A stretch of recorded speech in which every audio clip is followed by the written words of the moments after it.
Hi, good morning. My name is Pablo Ortiz. I'm the Vice Chair of the Program Committee for the Council on Hypertension Scientific Session this year.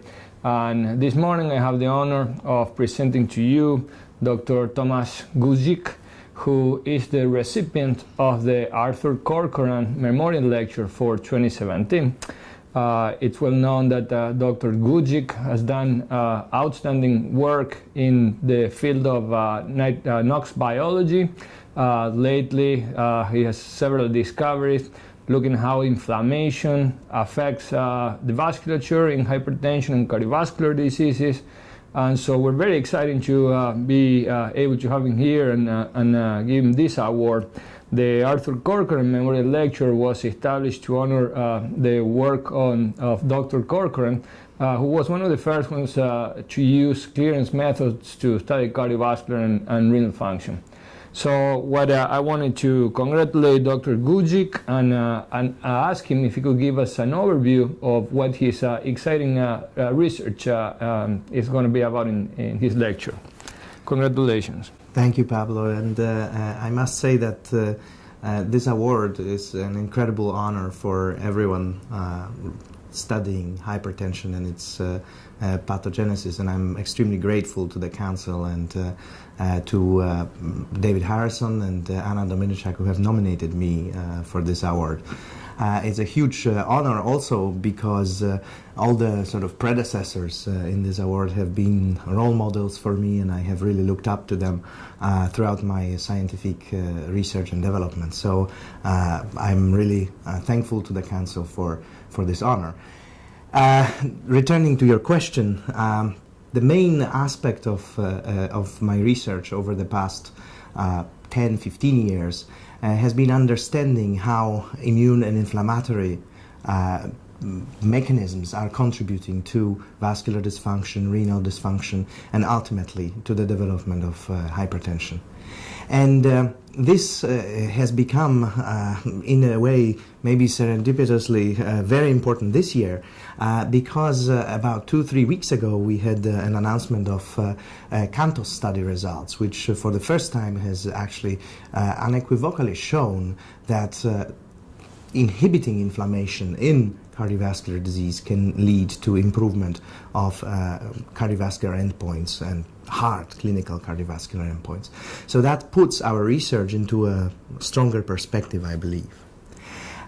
What my lab has been focusing on was understanding how immune cells, and in particular T lymphocytes, contribute to hypertension.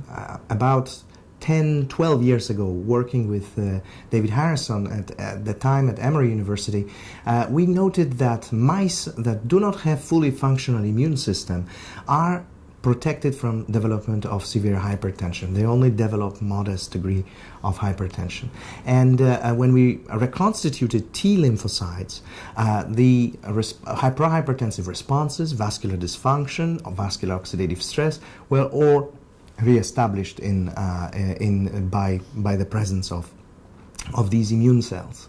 But the most surprising and striking result was related to blood pressure measurement, because these experiments have shown that increase of blood pressure in a chronic fashion is actually largely dependent on the presence of intact immune system.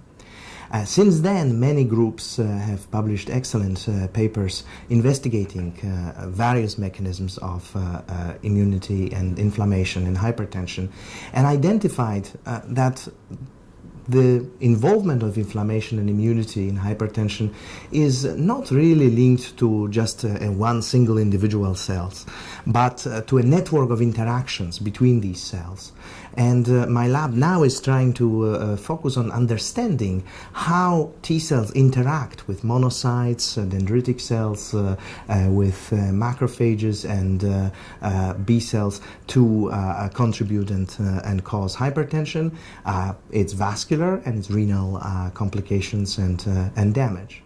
And I think that hopefully this research will lead to identification of new therapeutic targets in hypertension, which is particularly needed in the light of the fact that we really have very few novel therapies.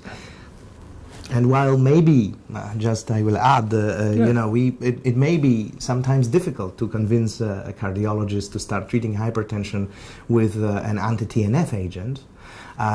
What I will show during the lecture is our recent clinical study in which treating intensively inflammatory disease in oral cavity is associated with improvement of blood pressure control in hypertensive patients with uncontrolled blood pressure in spite of therapy. So I think that there are many angles through which we can try to target and use this knowledge therapeutically in the future. Wow, thank you for that overview. Clearly, I think your work has highlighted how inflammation really is a major contributor to cardiovascular disease and in particular to hypertension.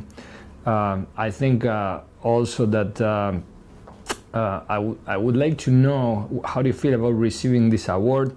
I know you're a research professor of physiology at the University of Glasgow, and you have an affiliation at the University of Agilia in Poland.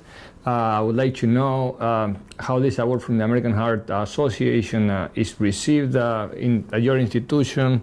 How does it help you in your career? I think Council for High Blood Pressure of the American Heart Association is one of the really highest standing institutions, if I can say that, in the world in research into the mechanisms of hypertension, and therefore such award is an incredible honor, not only for an individual that receives it, but also for the university that I represent, and in particular University of Glasgow, which medical and veterinary and life sciences part is led by Professor Anna Dominiczak, who is actually editor of Journal of the American Heart Association Hypertension.